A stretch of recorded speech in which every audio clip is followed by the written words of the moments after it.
할렐루야. 네.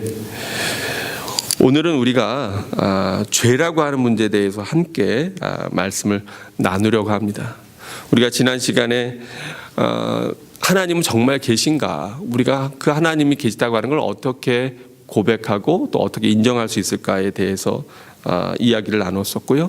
또 지난 시간에는 하나님이 만든 세상이라면 우리의 생각에는 훨씬 더 완벽하고 또 슬픔이나 아픔이나 고통이 없어야 될 것 같은데 왜 이 땅에 그런 아픔들이 있는가에 대해서 말씀을 나눴습니다. 그런데 지난주와 같이 연결되는 것 가운데 하나가 뭐냐면 바로 우리의 본성이 타락해서 이 세상에 죄가 많기 때문에, 죄인들이 있기 때문에, 그리고 또 공중의 권세 잡은 자가 이 세상에서 불법을 행하기 때문에, 그래서 우리가 세상에 많은 고통들이 발생하고 생긴다라고 하는 그 고통의 문제 가운데 한 부분을 다뤘었습니다. 그런데 왜 교회에서는 그렇게 죄에 대해서 많이 얘기할까? 제가 어릴 때 기도할 때 보면은 우리 옛날 어르신들이 많이 했던 기도가 뭐냐면, 하나님, 이 벌레만도 못한 죄인들을, 이런 표현들을 굉장히 많이 쓰셨어요. 그래서 그 죄의 고백에 대해서 절절히 그 옛날에 어르신들이, 또 장로님들이나 이런 분들이 나오셔가지고 기도할 때 늘 들을 때마다 제 마음에 그게 별로 이렇게 와닿지 않았습니다. 특별히 많이 안 와닿았던 건 뭐냐면, 저희 어머니가 굉장히 열심히 있으셔가지고 저를 어릴 때부터 이렇게 부흥회 같은 데 있으면은 데리고 다니시고 그러셨어요. 가서 보면 막 옆에서 아줌마들이 막 크게 그 회개 기도를 하면서 눈물을 막 줄줄줄줄 흘리시는 거예요. 그럼 저는 이렇게 어릴 때 구경하면서 저 사람은 무슨 죄를 얼마나 졌길래, 이런 마음 가지고 그분들을 쳐다보고 그랬었습니다. 근데 제가 주님을 만나기 전에는, 하나님을 만나기 전에는 제가 얼마나 심각한 죄인인지를 별로 깨닫지 못했어요. 별로 생각하지 못했어요. 근데 지난번에 한번 말씀드린 것처럼 제가 고등학교 때 주님을 만나면서 그날 밤에 제가 얼마나 심각한 죄인인지, 또 하나님께서 어쩜 그렇게 저는 잊어버렸던 죄까지도 하나님은 기억하고 계시더라고요. 하나님을 알고 계시더라고요. 기억한다기보다 그걸 하나님이 이렇게 슬라이드처럼 보여주시는데, 그때마다 제가 고백할 수밖에 없었던 게, 네, 맞습니다, 하나님. 제가 죄인입니다. 네, 맞습니다, 하나님. 제가 죄인입니다. 그렇게 계속해서 고백을 해야만 했던 그런 밤이 있습니다. 오늘 말씀을 나누면서 여러분에게 첫 번째 질문이 있습니다. 그건 뭐냐면, 사람이 왜 죽습니까? 이런 질문입니다. 사람이 왜 죽을까요? 네, 우리 여러분, 사람이 왜 죽지요? 사람이 대체 왜 죽나요? 어떻게 생각하세요? 네.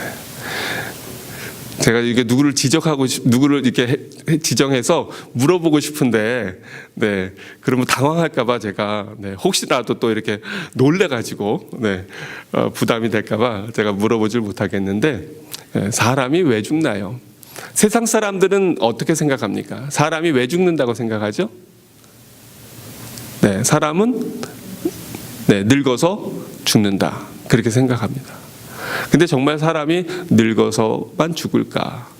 성경은 뭐라고 얘기하냐면, 사람은 바로 이것 때문에 죽는다, 이렇게 얘기해요. 그게 뭘까요? 네, 사람은 바로 죄 때문에 죽는다, 그렇게 얘기합니다. 우리가 잘 아는 대로 야고보서 1장 15절 말씀 같이 한번 읽어볼까요? 시작. 욕심이 잉태한즉 죄를 낳고, 죄가 장성한즉 사망을 낳느니라. 욕심이 우리 안에 들어왔어요. 그랬더니 그것이 배어지니까 뭐를 발생시킵니까? 네, 죄를 낳아요. 우리가 죄를 행하게 돼요. 그리고 그 죄가 가득 차니까 결국은 어디에 이르게 됩니까? 네, 사망이라고 하는 것, 죽음이라고 하는 것을 낳게 되었다. 이 말씀이 진리인 것이, 하와가 누구와 같이 되고 싶은 욕심이 그 안에 들어갔어요. 네, 하나님과 같이 되고 싶은 욕심이 그 안에 들어갔어요. 즉, 더 높은 존재, 더 뛰어난 존재가 되고 싶은, 하나님보다도 더 넘어서고 싶은 그러한 욕심이 들어가니까 결국 하나님의 말씀, 먹지 말라고 한 하나님의 말씀을 어김으로 먹고, 그리고 그 죄로 인하여서 죽음이라고 하는 것. 그 동산 중앙에 있던 생명나무를 잃어버리고 그리고 죽음이라고 하는 것이 우리 인류에게 들어왔습니다. 그래서 로마서 6장 23절에 보니까 죄의 삭시, 죄로 인해서 받는 값이 뭐랍니까? 사망이다. 이렇게 성경은 얘기합니다. 그래서 세상 사람들은 사람이 왜 죽나요? 이렇게 얘기하면 사람이 늙어서 죽지요. 사람이 병들어 죽지요. 사람이 사고로 죽지요. 이렇게 얘기하지만 그러나 우리 믿는 사람들은 사람은 왜 죽습니까? 가장 궁극적으로 결국 사람은 죄 때문에 죽는다. 성경은 우리에게 그렇게 말씀하고 있습니다. 그런데 여러분 이 세상에서 죄 없는 사람이 과연 있을까요? 한번 여러분한테 물어볼게요. 여러분 본인이 생각할 때 본인은 죄인이었던 적이 있다. 내가 죄를 진 적이 있다라고 생각하시면 한번 손 들어보세요. 네, 그렇군요. 우리 저 뒤에 예은이도 손 들었어요. 근데 예은이는 무슨 죄가 있어요? 네, 그냥 웃기만 하는데. 네.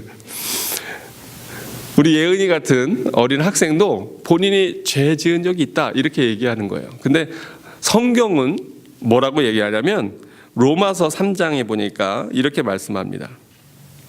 같이 한번 읽어보죠. 함께 읽습니다. 시작.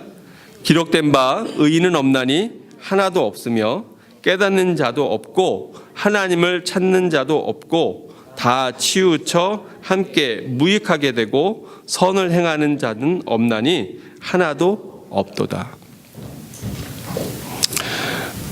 성경은 아주 단정적으로 이 세상에 의인은 하나도 없다. 선을 행하는 자는 하나도 없다. 이렇게 얘기합니다. 근데 여기 맨 앞에 보면은 3장 10절에 뭐라고 되어 있어요? 뭐한 바? 기록된 바. 그러면 과연 이게 어디 기록되어 있나 한번 찾아볼까요? 시편으로 갑니다. 시편 14편에 보면 다윗이 고백하고 있는 내용이 있습니다. 근데 다윗이 뭐라고 고백하고 있냐면 이렇게 얘기합니다. 어리석은 자는 그의 마음에 이르기를 누가 없다 하는도다. 네, 하나님이 없다 하는도다. 그들은 뭐 하고요? 부패하고 그 행실이 가증하니 선을 행하는 자가 없도다. 우리가 지난 시간에 로마서 1장에서의 말씀을 볼 때 뭐라 그랬냐면 하나님이 이 세상을 창조하셔서 세상 만물에 그의 보이지 않는 신성과 그의 능력을 다 깃들여 놓으셔서 사람이 핑계할 수 없지만 스스로는 지혜 있다고 생각하나 스스로 똑똑하다고 생각하지만 그의 눈이 어두워지고 우준하게 되어서 바로 어리석어져서 하나님을 온전히 알지 못하고 또 보이지 않는 하나님을 이 세상의 여러 가지 형상들로 만들어 놓았다. 그렇게 성경은 이야기하고 있습니다. 그래서 어리석은 자는 그의 마음에 이르기를 누가 없다 한다고요? 하나님이 없다. 지난 시간에 제가 그렇게 나눴잖아요. 여기에 빛이 있어도 여러분 눈 감으면 여러분에게는 빛이 보입니까? 안 보입니까? 안 보여요. 안 보이고요. 그 눈 감은 상태에 있는 사람에게서 여기는 깜깜한 게 진리입니까? 거짓입니까? 여러분 한번 눈 감아 보세요.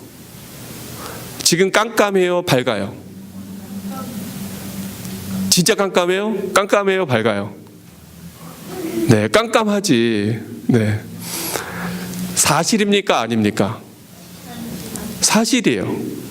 내가 눈 감고 있을 땐 깜깜한 게 사실이에요. 이제 눈 뜨셔도 돼요. 너무 오래 감고 계시면 주무실 수 있으니까. 네. 다 눈 뜨셨죠? 빛이 있습니까? 없습니까? 사실이에요? 아니에요? 사실이에요. 여기 분명히 빛도 있고 환한데 그것이 사실인데 만약 어떤 사람이 눈을 감고 있다면 그 사람에게는 어둠이 사실이에요. 어둠이 진실이에요. 어둠이 진리예요. 다만 그 사람은 뭘 모르고 있어요? 네, 눈 감은 세계만 알았지 어떤 세계를 몰라요? 눈 뜬 세계를 몰라요. 그래서 성경은 사람이 하나님을 보지 못하면 그러면 어리석어지는 거예요. 사람이 어리석어서, 즉 눈이, 영적인 눈이 감기니까 하나님이 보이지 않는 거예요. 그러니까 그 사람에게는 하나님이 없는 게 당연한 거예요. 그게 진실이에요. 그게 정직한 자기의 양심의 고백이고 사실이에요. 다만 그 사람에게는 눈 감겨 있는 세상뿐만 아니라 눈 뜬 세상도, 이 세상에서의 우리의 이러한 물리적인 세상뿐만 아니라 영적인 세상도 분명히 있는데, 다만 그 영적인 세상을 바라볼 수 있는 영적인 안목, 영안이 없는 것일 뿐이에요. 그래서 그런 사람들이 하나님이 보이지 않으니까 내 마음대로 행하게 됩니다. 그래서 뭐라고 얘기합니까? 여호와께서 하늘에서 인생들을 굽여 살피사 지각이 있어 하나님을 찾는 자가 있는가 보려 하신즉, 우리 14장 3절을 다시 한번 읽어봅니다. 함께 읽어보겠습니다. 시작. 다 치우쳐 함께 더러운 자가 되고 선을 행하는 자가 없으니 하나도 없도다. 로마서 3장 12절 말씀과 시편 14장 3절의 말씀이 거의 동일합니다. 같은 말씀이에요. 바로 기록된 바, 이것이 시편에 있는 이 고백, 다 치우쳤어요. 사람들이 나는 중간에 서 있다고 생각하지만, 나는 균형을 잘 지키고 있다고 생각하지만 사실은 우리는 다 어떻게 됐다고요? 네, 다 치우쳐 있어요. 다 치우쳐가지고 함께 더러운 자가 되고 선을 행하는 자가 없으니 하나도 없도다, 이렇게 말씀하고 있습니다. 근데 어떤 사람들은 이러한 이야기를 들으면서도, 아니 내가 뭘 그렇게 잘못을 했다고 이렇게 생각할 때가 있어요. 그런데 죄에는 두 가지가 있습니다. 우리가 흔히 죄라고 얘기할 때 사람들이 생각하는 것은 어떤 것들이 죄예요? 세상에서 죄가 어떤 것들이 있죠? 제가 용기를 내서 한번 시켜볼까요? 네, 은경자매, 세상에 어떤 죄들이 있나요?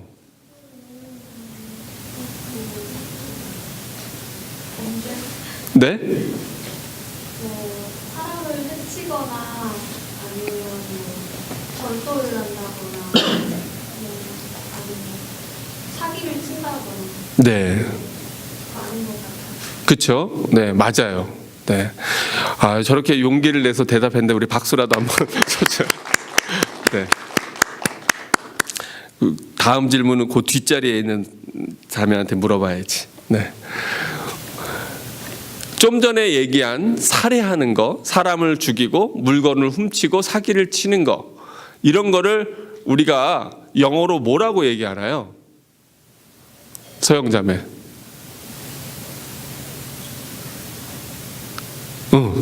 아, 죄송해요. 우리 서영이 둘이 있어가지고 최서영과 장서영이 있는데, 내가 서영 자매 그랬더니 누구를 얘기하는지를 몰라가지고 우리 맨 뒤에 있는 우리 장서영 자매. 네.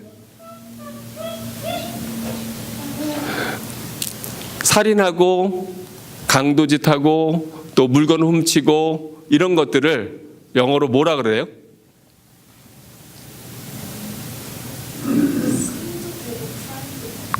네. 그런데 신하고 크라임하고 어떻게 다르죠? 법적으로 처벌이 되는 거고, 신은 양심적으로. 네. 네. 네. 우리가 흔히 죄를 졌다고 우리 네, 서영자매도 이렇게 용기를 내서 얘기했는데, 우리 네, 수고했습니다. 죄라고 얘기할 때 사람들이 흔히 생각하는 거는 신일까요, 크라임일까요? 일반적으로. 네, 보통 크라임에 대해서 생각해요. 저도 어릴 때 그랬어요. 그래서 그러다 보니까 별로 내가 이걸 범한 것이 없는 거예요. 내가 세상에 법적으로 무엇인가 문제될 만한 거를 한 게 없는 경우들이 많아요. 그러니까 나는 죄가 없다, 이렇게 생각할 수 있는데, 근데 성경에서 이야기하고 있는 것은 이 범죄라고 얘기하는 크라임뿐만 아니라 근본적으로 뭘 얘기하죠? 네, 인간 본성이 갖고 있는 이 sin이라고 하는 거. 이 캐나다는 이 sin이 헷갈릴 수 있어요. 뭐냐면 소셜 인슈런스 넘버하고, 네, sin 넘버하고. 제가 처음에 캐나다 가고 사람들이 씬 넘버 하는데 여긴 범죄 번호가 다 있나? 네. 그랬습니다. 이 씬이라고 하는 것이 우리 안에 깊게 뿌리 잡고 있다고 하는 거예요. 바로 이러한 종교적인 도덕적인 이러한 죄악들 때문에 결국은 우리가 사망에 이르게 된다.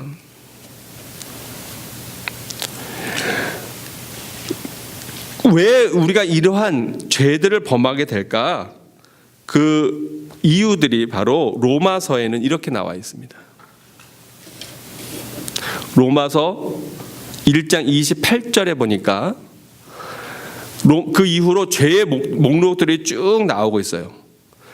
불의, 추악, 탐욕, 악의, 시기, 살인, 분쟁, 사기, 악독, 수근수근, 비방, 하나님을 미워하는 것, 능욕하는 것, 교만한 것, 자랑하는 것, 악을 도모하는 것, 부모를 거역하는 것, 우매한 것, 배약, 약속을 어기는 것, 무정한 것, 무자비한 것, 이런 모든 것들을 해당하는 자. 우리 로마서 1장 32절 같이 읽어봅니다. 시작. 그들이 이 같은 일을 행하는 자는 사형에 해당한다고 하나님께서 정하심을 알고도 자기들만 행할 뿐 아니라 또한 그런 일을 행하는 자들을 옳다 하느니라. 네. 참 이상해요. 세상은요. 세상은 분명히 잘못하는 건데 그 잘못하는 것에 대해서 괜찮은 거라고 이렇게 얘기하는 경우들이 굉장히 많아요. 이상하게 저도 학생 때 보면은 애들이 잘못할 때요 꼭 누군가를 끌고 들어가려고 그래. 그런 경험 있으십니까? 네, 집에서도 뭔가 이렇게 형제들이 같이 잘못하려고 그럴 때 같이 시키려고 그래요. 같이. 왜요? 너도 잘못하고 나도 잘못하고 다 잘못하면 그 잘못이 내 마음엔 좀 위안이 돼요. 왜냐면 나만 그랬어? 너도 그랬잖아. 이렇게 되거든요. 그래서 애들이요 정말 치사했던 게 뭐냐면 제가 여러 번 얘기하지만 애들이 야 빵 사 먹게 100원만 빌려줘 이러면 안 빌려줘요. 근데 나쁜 것에 대한 인심은 되게 좋아요. 뭐 담배 막 이런 거 괜히 화장실 가면은 그 애들이 피고 있다가 야 너도 한번 해봐. 싫어 이러면 야 그 식후 끼견초는 불로 장생초야 뭐 이러면서 네. 그러면서 막 권하고요. 남자들도 군대 갔는데요. 다른 데는 우리 고참이 굉장히 아주 짠돌이었거든요. 근데 한번 이렇게 회식을 하는 때가 있었어요. 놀랬어요. 그 짠돌이가요. 그 회식에서 야 오늘 내가 쏜다. 그랬더니 먹어 막 먹고요. 그거 싫다고 안 먹으면 결국 누가 돈 세이브 되는 거예요. 자기가 돈 세이브 되는 거잖아요. 그런데 그거를 못 먹여가지고 그거를 먹이려고 막 강요를 하고 억지로 하고 네, 막 심지어는 안 먹는다고 구타를 하고 이상하죠. 왜 이렇게 죄를 짓는 거에 같이 하려고 할까? 다 같이 죄 지으면 나도 거기 묻어서 나는 별로 죄인이 아닌 것 같아. 우리의 마음이 그런 것들이 다 있어요.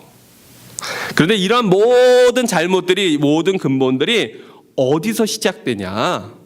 바로 1장 28절에 보니까 뭐라고 되어 있어요? 또한 그들이 어디에? 그 마음에 누구를?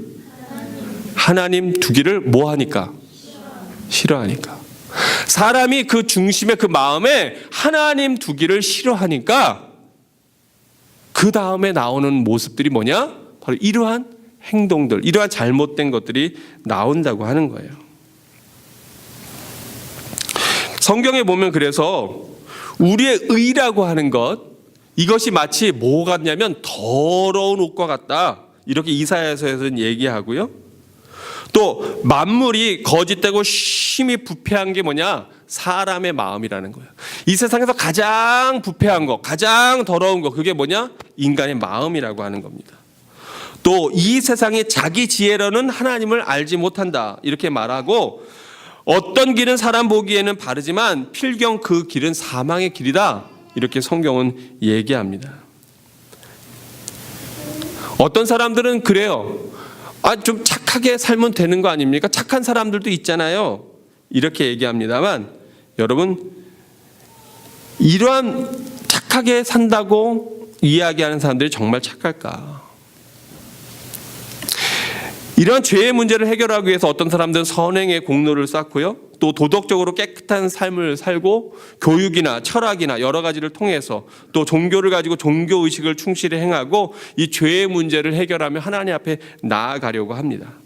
그러나 열심히 수고하지만 사실은 인간의 힘으로는 하나님의 의의 수준에 도저히 도달할 수가 없기 때문에, 그래서 성경은 바로 우리들의 힘으로 우리들의 노력 가지고는 되지 않는다, 인간의 힘으로는 구원받을 수가 없다, 이렇게 이야기하고 있는 겁니다. 왜 우리가 괜찮다고 생각하냐면 마치 이와 같은 거예요. 우리가 하나님을 마음에 두지 않는다고 하는 것은 우리가 영적으로 바라보지 못한다는 것과 똑같습니다. 우리가 눈을 감고 있는데요, 우리 오래간만에 성현이가 나왔는데 우리 성현이 잠깐만 앞으로 나와 주실래요? 네. 네.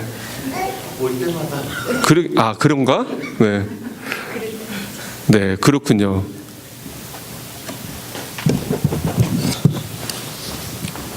예, 우리 자기 소개를 잠깐 해주세요. 네. 이름이 어떻게 됩니까? 김성현이요. 네, 우리 성현 형제가 제가 무척 사랑하는 형제인데, 제가 학생 때부터 봤었거든요, 우리 성현 형제를. 근데 성현 형제가 그 태권도 사범이죠. 였죠. 네. 10년 전에. 10년 전에, 10년 전에 태권도 사범이었답니다. 태권도 몇 단이에요? 4단이요. 아, 그렇구나. 네. 이 시간에 눈을 한번 감아 보세요. 눈을 감고 이 팔을 한번 옆으로 이렇게 한번 휘저어 보세요. 왜요? 아니, 한번 해봐요. 네, 이리 와 보세요. 네, 너무 걱정하지 마시고. 네, 눈을 감고 계세요. 그러면 제가 성현 형제를 부른 이유가 있어요. 왜냐하면 저희 중에서 맷집이 제일 좋을 것 같아가지고. 네, 제가 분명히 저를 먼저 칠 기회를 줬었거든요. 여러분 다 보셨죠? 그러니까 저를 너무 나쁘게 생각하지 마십시오. 눈을 감아 주세요. 네, 저도 눈 감고 있어요.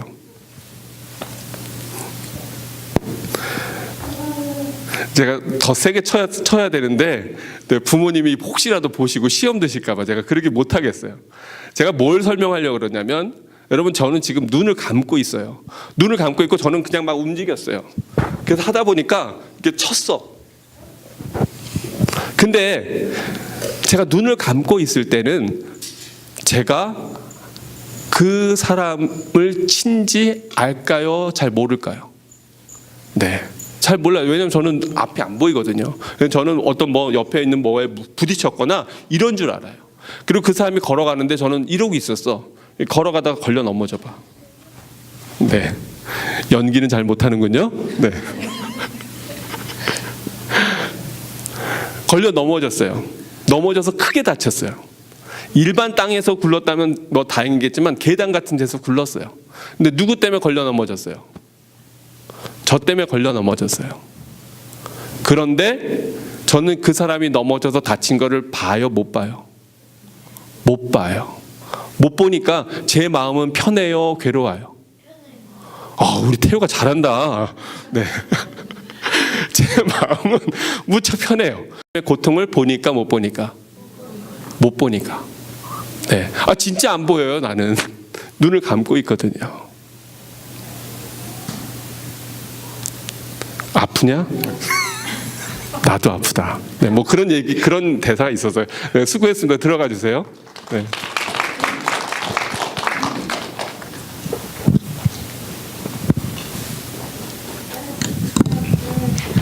여러분 혹시 그런 경험이 있습니까? 나는 너무 크게 상처받아서 마음이 아픈데, 근데 그 사람은 너무 잘 지내요. 아주 잘 지내요. 그래서 막 속에서 막 화가 올라와요. 속에서 부글부글 끓어요. 혹시 여러분 그런 경험 해보신 적 있습니까? 우리 태우가 손 벌쩍 들었는데, 태우는 어떤 일이 있었기에? 네. 그냥 나누진 않고 하여간 나도 그랬다? 네, 알겠습니다. 또는 남편하고 아내하고 어떤 갈등이 생겼어요. 나는 너무 그 이야기 때문에, 그 말 때문에 상처받아서 잠을 이루지 못하는데 이 인간은 옆에서 아주 코까지 드렁드렁 세상 떠나가라 그렇게 잠들어 있어요. 내 아픔을, 내 고통을 알지 못해요. 보지 못해요. 많은 사람들이 세상 살면서 상처받았다고 얘기합니다. 그런데 사실은 우리가 조심해야 되는 건 뭐냐면, 나만 상처받았을까요? 내가 누군가에게 상처 준 적은 과연 없을까요? 저는 굉장히 제가 잘 살아왔다고 생각했어요. 괜찮은 존재라고 생각했습니다. 그런데 제가 주님 만났던 밤에 봤던 장면 중에 하나가 뭐냐면, 제가 초등학생 때인데, 초등학교 그렇게 나이 많지 않을 때예요. 한 3학년이나 4학년 그 정도 되었던 것 같아요. 저는 까맣게 잊고 있었어요. 그런데 저희 반에 조금 이렇게 애가 약하고 좀 유약한 그러한 애가 있었습니다. 약간 지능도 약간 떨어지고. 저도 사실은 어릴 때는 굉장히 키도 작고 제가 굉장히 말랐어요. 그러다 보니까 주로 어릴 때는 그 반에서 짱들 있잖아요. 이거 센 애들, 싸움 잘하는 애들. 네. 그런 애들한테 별로 이렇게 큰 소리 내거나 뭐야 이랬으면 참 좋을 텐데 그러질 못했어요. 왜냐하면 제가 태권도를 2달 하다가 너무 힘들어서 그만뒀거든요. 네, 노란띠만 따고. 그런데 제가 유독 저희 반에서 생각해 보니까 걔를 괴롭혔던 거예요. 저는 그거를 잊어버리고 있었어요. 저는 걔를 제가 괴롭혔다고 생각도 안 했어요. 그런데 어느 순간인가 그 장면이 저한테 튀어나오면서 제가 그 아이한테 못되게 굴었던, 사실은 생각해보면 정말 못되게 굴었더라고요. 함부로 얘기하고 무시하고 함부로 말하고. 왜요? 나보다 약하다는 그 이유 때문에. 저만 그런가요? 사실은 우리가 돌이켜보면 그러한 것들이 굉장히 많이 있어요. 때로는 자식에게, 또 주변에 있는 사람들에게 나도 모르게 우리가 비수와 같은 칼을 꽂거나 상처를 주거나 마음 아프게 한 적도 굉장히 많이 있어요. 그런데 우리는 다만 우리가 뭐 하니까, 그 사람의 아픔을 어떠니까, 보지 못하니까 괜찮아. 뭐 내가 얼마나 그렇게 큰 잘못을 했다고 이렇게 착각하며 살아갑니다. 우리가 다만 보지 못하기 때문에 그래요. 그런데 사실은 우리는 그러한 고통, 그러한 아픔들을 별로 보고 싶어 하지 않아요. 왜냐하면 그걸 보기 시작하면 내 마음이 편해요, 불편해요? 불편하거든요. 그러니까 인정하지 않아요. 그리고 또 그 죄에 대해서도 비교해요. 그래, 나도 그런 적은 있어. 너한테 내가 그런 적은 있어. 그렇지만 너는 더 심하게 했잖아. 우리가 이런 변명을 많이 할 때가 많이 있습니다. 여러분은 어떠십니까?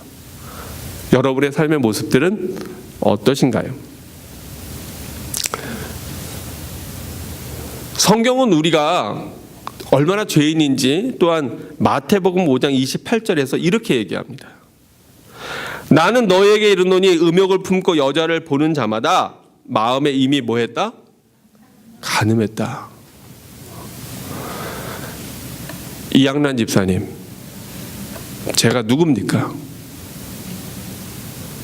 그렇죠? 네, 제가 목사님인데 저는 이 말씀에 의해 보면 제가 간음한 적이 있을까요? 없을까요? 대답 안 하셔도 돼요.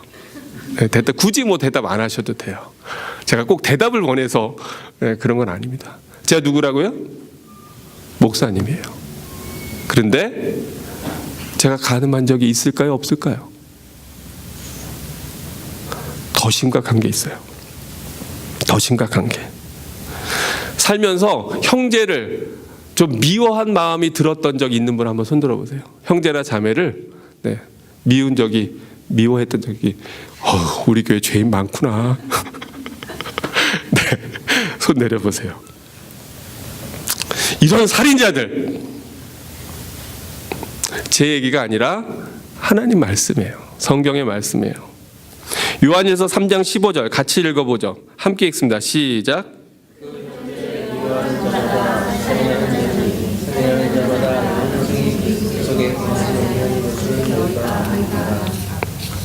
네. 아멘입니까? 정말입니까?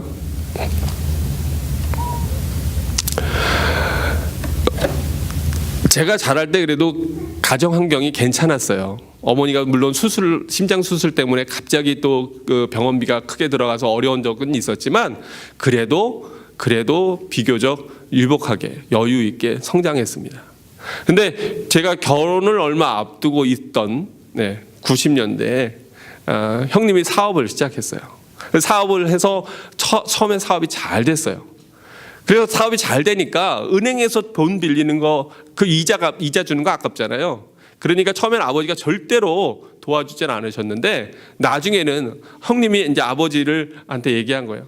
아니, 이거 은행에 이거 이자 나가는 것보다 아버지가 좀 이렇게 도와주셔서, 또 아버지가 그 보증서 주시고 또 대출을 얻어주시면 더 금리를 낮춰서 할 수가 있는데 제가 갚겠다고, 그게 더 낫지 않느냐고. 그 설득에 결국 아버지가 넘어갔습니다. 그래가지고 아버지 이름을 결국은 형 사업하는데 대출을 해서 돈을 대주게 되었어요. 그런데 1996년, 97년 그때 뭐가 왔죠? 우리나라에? IMF가 딱 왔어요. 그리고 또 그게 거기에 엎친 데 덮친 격으로 형이 하던 사업을 사기를 2번이나 크게 당하게 됐어요. 그래서 갑자기 그걸 처음에 형이 빨리 아버지한테 상황을 얘기하고 일찍 막았었더라면 그래도 나았을 텐데 그것을 점점 돌려막기로 이 은행에서 또 빌려서 이거 맞고 저 은행에서 또 빌려서 이거 맞고 하다가 결국 도저히 감당할 수 없는 정도가 돼서 그만 하던 사업이 그냥 확 엎어지고 빚을 잔뜩 지게 됐어요. 그래서 결국 부모님도 사시던 아파트에서, 그래도 옛날엔 저희가 집이 아파트가 2채나 있었거든요. 그랬는데 다 날아가고, 그리고는 아버지도 부모님도 30 몇 평 되는 넓은 아파트를 결국은 내놓고 아주 작은 10 몇 평짜리 3층 연립으로 그렇게 이사를 가셔서 어려운 지경에 처하게 되셨어요.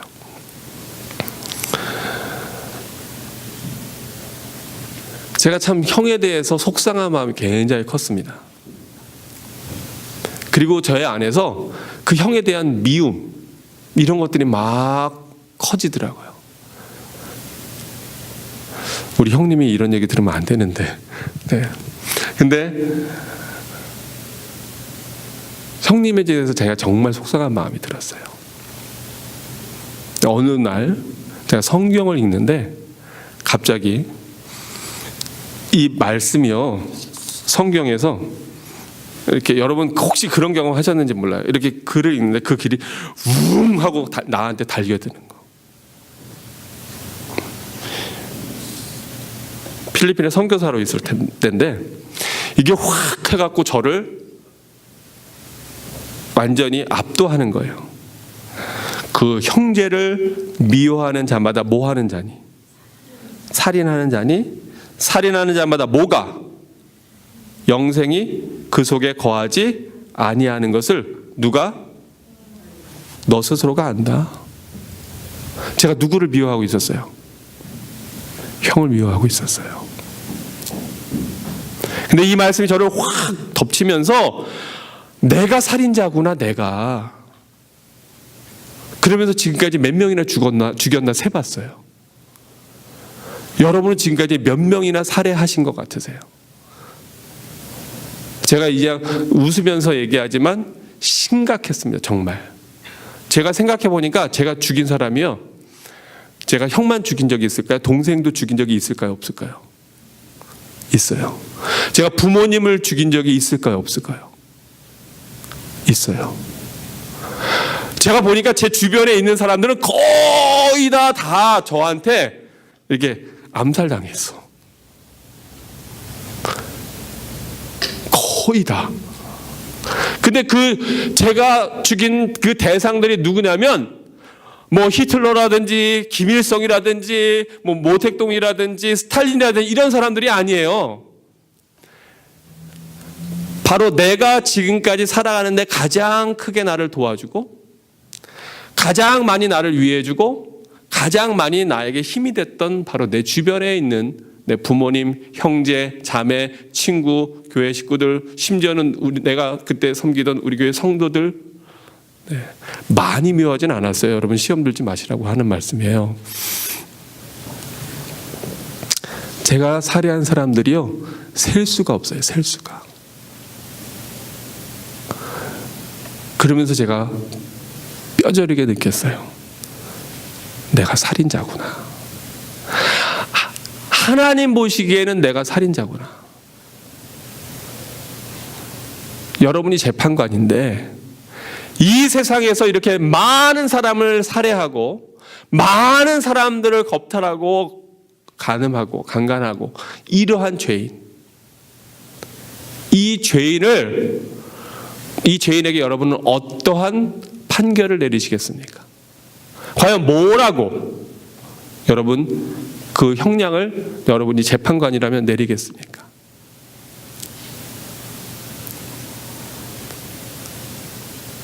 바로 우리가 death penalty, 사형이라고 언도하지 않겠습니까?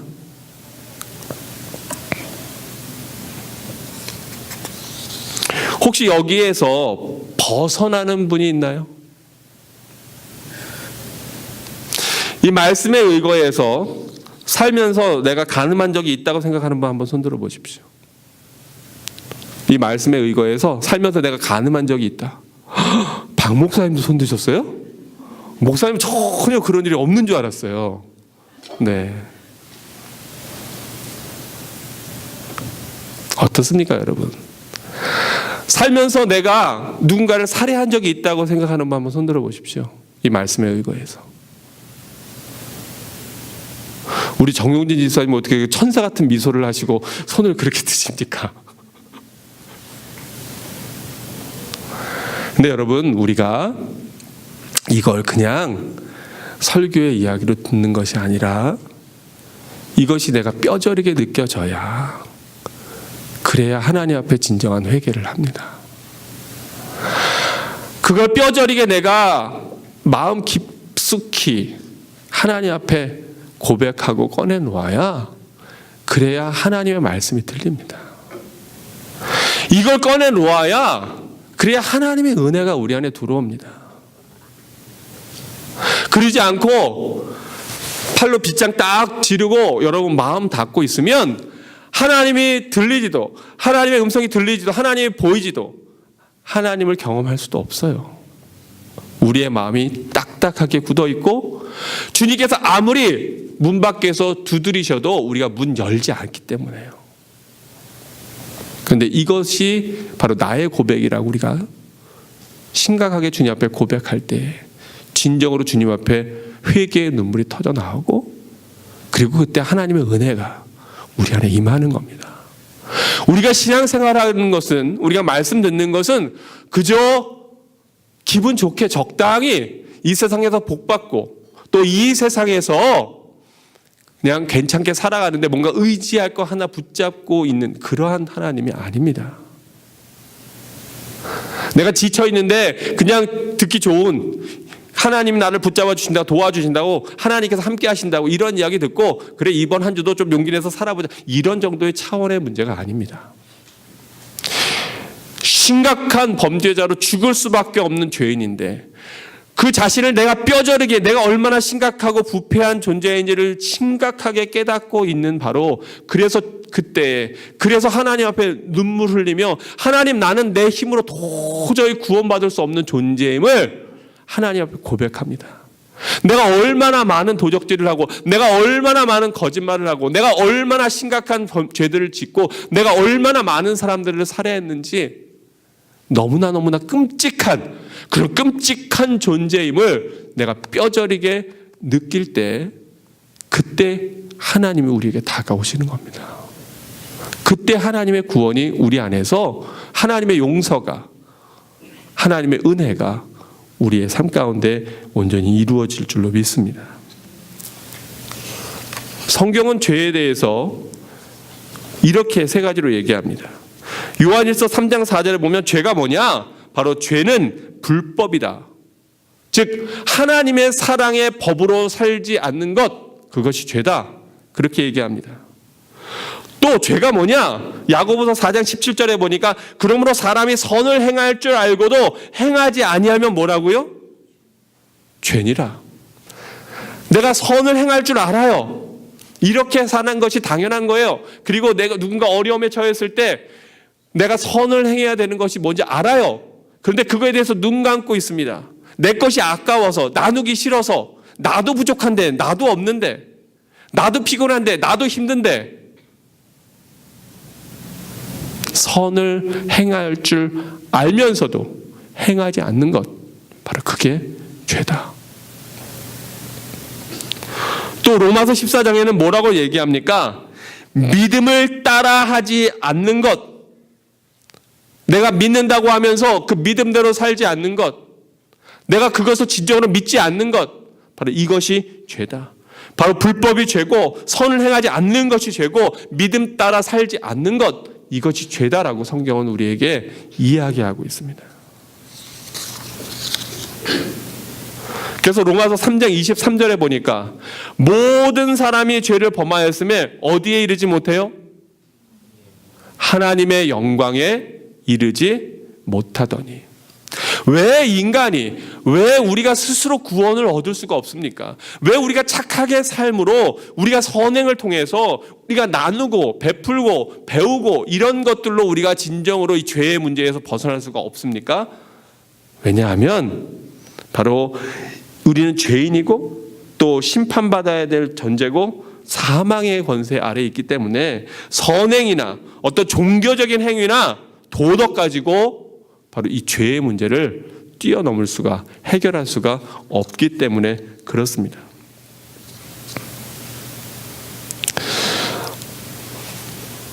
근데 여러분, 이 죄들 가운데에서도 가장 큰 죄가 있어요. 마지막으로 제가 여러분과 이야기 하나를 나누기를 원합니다. 어느 집에 두 형제가 있었어요. 어머니가 남편도 없이 이 두 형제를 정말 사랑으로 고되게 일하면서 키웠습니다. 근데 그만 큰아이는 잘못됐어요. 그래서 어릴 때부터 안 좋은 친구들하고 어울리다가 큰 죄를 행하게 돼, 범죄 조직에 들어갑니다. 그리고 그 범죄 조직에서 많은 사람들에게 해코지를 하고 고통을 주고 또 많은 사람들을 죽이는, 살해하는 그러한 살인자로 살다가 결국은 법에 걸려서 그래서 감옥에 가게 되었습니다. 그 사람의 죄가 너무 많았기 때문에, 너무 끔찍한 죄들을 많이 저질렀기 때문에 그래서 그 사람에게 사형이라고 하는 그러한 형벌이 내려졌습니다. 그 아들이 사형당하기 얼마 전 어머니가 면회를 갔습니다. 서로 눈물만 뚝뚝 흘리고 있는데 그 어머니가 너무 속이 터져서 얘기합니다. 야, 이 녀석아, 너 왜 이렇게 사니? 왜 이렇게 살았니? 그러자 아들이 눈물 흘리며 얘기합니다. 어머니, 죄송해요. 정말 죄송해요. 제가 이 세상에서 너무나 큰 죄를 지어서 제가 죽을 수밖에 없지만 세상의 법은 저를 용서할 수 없는 걸 제가 너무나 잘 알지만 제가 죽기 전에 어머니의 용서를 받고 죽고 싶습니다. 어머니, 이 못난 자식을 용서해 주십시오. 어머니, 저를 불쌍히 여겨 주십시오. 조미경 집사님, 그 집은 아들이 없기 때문에 제가 질문을 하는 거예요. 네. 만약에 그렇게 흉악한 아들이 나에게 용서를 구한다면, 어미의 용서를 구한다면 그 아들을 용서하시겠습니까? 안 하시겠습니까? 아니, 잘 못 들으셨나 본데 살인자라니까요. 흉악한 죄를 저질렀다고요. 근데 어머니로서 용서하시겠습니까? 네. 우리 문희자매도 아직 자녀가 없으니까 물어봐야지. 만약에 그런 아들이 눈물 흘리면서 용서를 구한다면 용서하겠어요? 아니면 나가 죽어라 이 자식아? 그러겠어요? 그렇군요.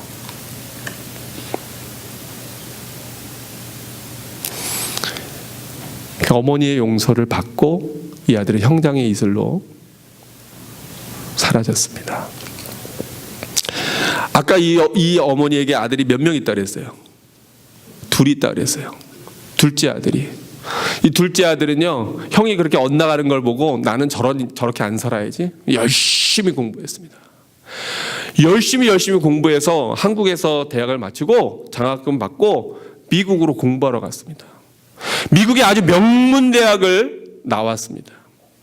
그리고 거기에서 아주 훌륭한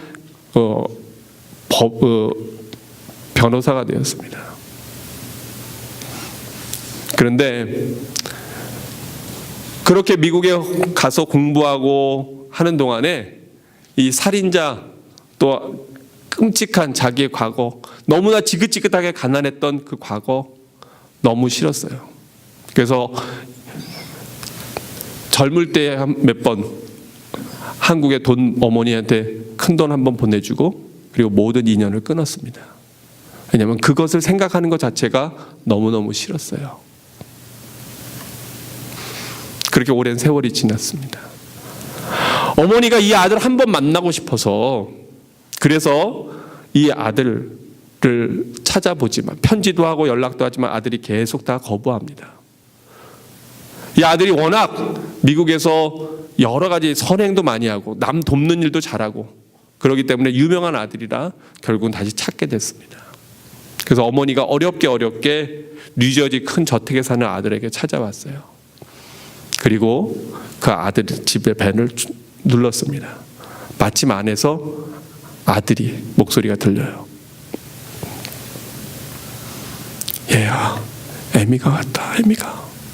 나 너한테 바라는 거 아무것도 없다. 나 너한테 돈도 바라는 것도 아니고 네가 나한테 효도하는 거 바라는 것도 아니다. 그냥 나 세상 떠나기 전에 너 얼굴 한번 보고 너 손 한번 잡아보고 싶어서 내가 왔다. 한 번만 네 얼굴 보자. 안에서 손주들의 이야기하면 뭐 영어로 썰레썰레 들려요. 그러더니 이 아들이 이야기합니다. 난 당신 같은 어머니 둔 적 없어요. 당장 떠나지 않으면 경찰을 불러서 신고하겠습니다. 결국 그 어머니는 그 아들을 만나지 못하고 왔어요. 그 아들 세상에서 선행도 많이 하고 또 정말 모범적으로 사는 그러한 모범 시민입니다. 그런데 두 아들 다 불효자지만 여러분이 엄마라면 어머니라면 어느 아들이 더 마음 아플까요? 어떻게 생각하세요?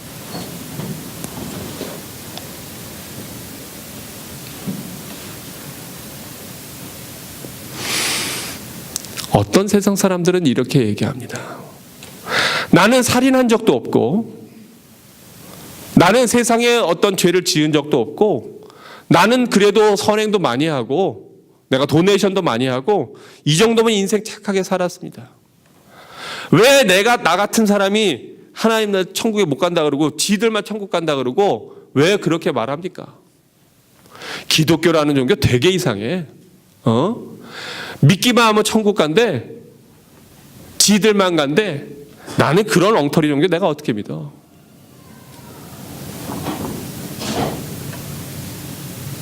교인들 중에 깨끗한 사람 있는 줄 알아? 오히려 더해. 교인들이 더 못되고 더 악해. 그래서 내가 교회 못 나가는 거야. 많은 세상 사람들이 그렇게 이야기합니다. 근데 만약에 제가 어머니라면 둘 다 가슴 아픈 이야기지만 그래도 어머니한테 꿇어 엎드려 자기의 죄를 고백하고 용서를 구하는 아들, 그 아들과 이 어머니를 아예 문전박대하는 아들, 누가 더 어머니에게 큰 죄를 짓는 걸까? 저는 둘째 아들이라고 생각합니다. 왜요? 부모와 자식 간의 관계조차, 그 관계 자체를 부인하기 때문에, 그것을 인정하고 있지 않기 때문에. 제가 아까 여러분에게 질문한 게 뭐냐면 이 세상에서 가장 큰 죄가 뭐냐 그랬습니다. 그런데 우리가 육신의 부모를 부모로 인정하지 않는 것도 큰 죄인데, 하물며 이 세상을 창조하신 분이 있다면, 또 우리를 자녀 삼아 주신 분이 있다면, 아니 그렇게 우리가 수많은 죄로 인해서 우리가 처형당해야 되는 사형 선고를 받은 그러한 흉악한 죄인임에도 불구하고 하나밖에 없는 아들을 보내서 우리를 구원해 주셔서 영혼의 길을 여신 그 하늘 아버지가 계신데, 그 아버지를 아버지로 인정하지 않고 하나님을 하나님으로 인정하지 않고 하나님의 그 구원의 역사와 예수 그리스도의 희생을, 예수 그리스도의 피 흘리심을 인정하지 않고 받아들이지 않는 사람이 있다면, 여러분 그거보다 더 큰 죄가 있을까? 이 세상에서 살인이라고 하는 것이 가장 큰 죄요. 또 엄청나게 끔찍한 많은 죄들이 있지만, 그러나 하나님, 우리의 아비 되신, 이 세상의 창조자 되신, 이 만물의 조물주 되시는 우리 하나님의 보시기에 바로 가장 큰 죄를 범하는 자가 누구냐? 바로 창조주 하나님을 하나님으로 인정하지 않는 것. 나를 위해서 예수 그리스도를 대신 십자가에 매다신 그 하나님을 인정하지 않는 것보다 더 큰 죄가 없는 거예요. 저는 제가 깨끗하기 때문에 그래서 천국에서 살 수 있는 것이 아니고요. 엄청나게 심각한 죄임에도 불구하고 그 죄를 주님 앞에 고백할 때에 하나님께서 아버지 되신, 이 세상의 주인 되신 하나님께서 나를 불쌍히 여기셔서 용서하시고 하나님의 자녀 삼아 주셔서 아버지와 아들의 관계가 되었기 때문에 내가 하나님 나라에서 살 수 있는 권리를 얻는 겁니다. 그 자격을 얻는 겁니다. 제가 깨끗해서가 절대로 아니고요. 이 세상에서 착하게 선하게 살았다고 하지만, 그러나 그 사람은 그 하나님을 하나님으로 아버지로 인정하지 않기 때문에 바로 그 하나님 나라에서 자녀의 자격을 얻지 못했기 때문에, 자녀의 관계가 회복되지 않았기 때문에, 그래서 하나님 나라에서 살 수 없는 것이고, 광명한 빛이 있는 그 하나님 나라가 아니라면 바로 빛이 없는 세상이 어둠이 있듯이, 하나님 계신 그 나라가 아니라면 바로 지옥일 수밖에 없는 그 지옥에서 살 수밖에 없는 겁니다.